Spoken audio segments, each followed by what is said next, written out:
আসসালামু আলাইকুম সবাইকে ঈদ মুবারক। তো আমি আজকে এক ধরনের শরবত বানাইছি। তো এটা মধুলিয়া শরবত। তো এটা আমি কিভাবে বানাইছি সেটা আপনাকে বলবো ঈদের দিনে।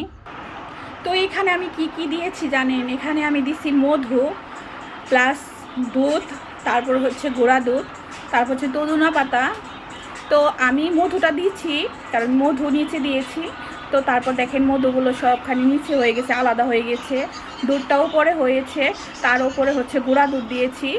তো তিন রকমের শরবতটা তিন রকমের হয়েছে। দেখেন এই নিচে দেখেন তো মিশে নাই, এটার সাথে এটা মিশে নাই, তাও এটার সাথে এটা মিশে নাই।